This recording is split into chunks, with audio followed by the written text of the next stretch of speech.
لوگوں کے رویوں کے حوالے سے، اور تیسرا یہ کہ اللہ کی طرف سے کوئی حادثہ آ گیا، کوئی کلیمٹی آ گئی، بیماری آ گئی، تو اس پر صبر.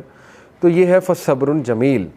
سو اللہ نے کہا فصبر صبرا جمیلا، سورہ معارج verse number 4. So be patient with beautiful patience, صبر کر بہت ہی جمیل صبر کے ساتھ، بیوٹیفل پیشنس کے ساتھ. صبر کو بیوٹیفائی کرو. اگر کسی چیز پہ ورکنگ کرنی ہے تو صبر پہ ورکنگ کریں، ٹھیک ہے نا. ہم بے صبرے کیوں؟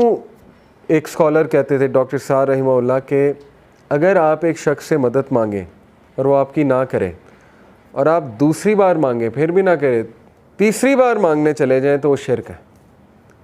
وہ توکل کی کمی ہے آپ میں. آپ کو وہ بندہ نظر آ رہا ہے، آپ کو اللہ نظر نہیں آ رہا. آپ بندوں کے رحم و کرم پہ آ گئے. اور کئی بار میں آپ کو یہ بتا چکا ہوں کہ یہ سوچنا کہ یہ بندہ میرا مسئلہ حل کر دے گا، یہ بھی شرک کا ایک ایلیمنٹ. بندے نہیں کر سکتے مسئلہ حل. بندوں کے پاس صرف کچھ سجیشنز ہوتی ہے، کوئی تھوڑا بہت آپ کو باتیں بتا دیں گے، لیکن بندے پہ توکل کرنا اللہ کو چھوڑ کے.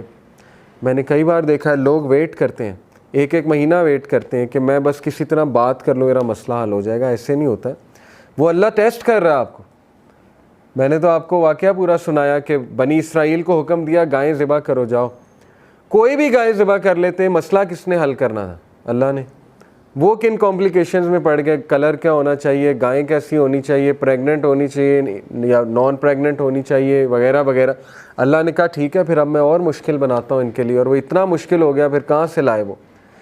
اس لیے مدد کس نے کرنی ہے؟ اللہ سے. آپ کسی سے بھی بات ڈسکس کر لیں گے نا، کسی بھی نیک انسان سے، اللہ اس کے تھرو کچھ کہلوا دے گا، آپ کی مدد ہو جائے گی. اللہ اس کے تھرو آپ کو کوئی سلوشن دے دے گا. لیکن ہماری ظاہر ہے ہماری کمزوری ہے یہ کہ ہم یہ سمجھتے ہیں کہ فلانا جو ہے وہ ہمارا مسئلہ حل کر دے گا، کیونکہ ہمیں وہ بندہ نظر آ رہا ہے. ہمیں اللہ کی قدرت نہیں نظر آ رہی، ہمیں اللہ نہیں نظر آ رہا.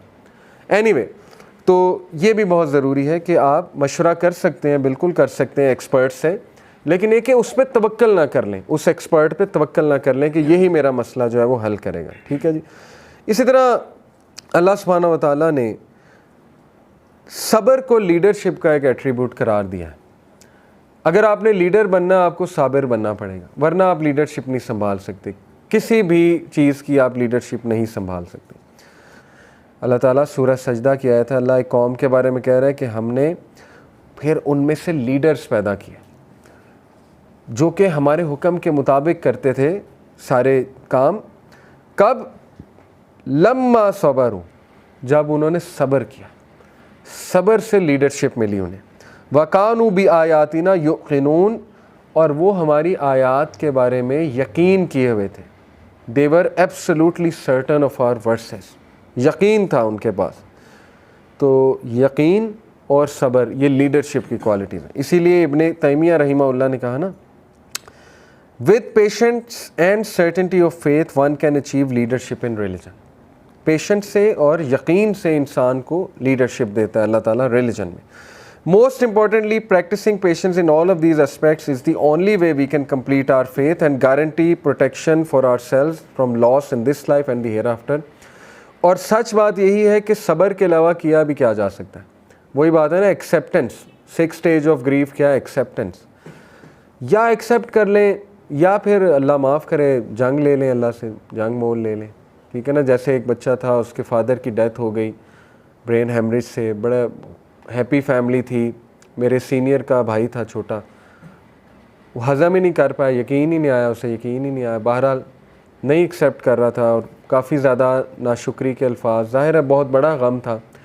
میں نے اسے پھر یہی سمجھایا، میں نے کہا دیکھو یا تو صبر کر لو، صبر کرو گے انشاءاللہ تمہارے والد کو بھی صدقہ جاریہ ہوگا، تم نیک اولاد ہو. صبر کرنے والے نیک اولاد ہوتے ہیں. والد کو بھی قبر میں سکون ملے گا اور قیامت والے دن مل لینا تم نے ان سے. ٹھیک ہے نا.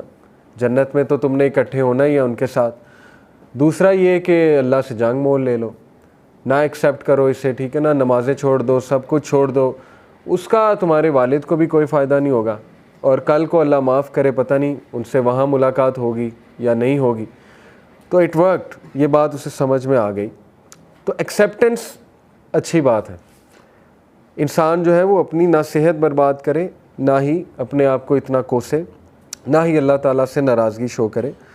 اور یہ یاد رکھے کہ دنیا کی زندگی جو ہے یہ it's like a drop in the ocean.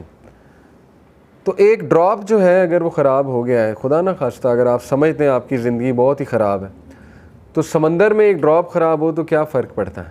آپ کی اصل زندگی تو آخرت کی زندگی ہے نا. تو صبر کے ساتھ, پیشنس, پرزیورنس کے ساتھ, ڈگنیٹی کے ساتھ, شکر گزاری کے ساتھ زندگی گزاری جائے تاکہ ایٹ لیسٹ آپ کا نیکسٹ ورلڈ سیو ہو جائے.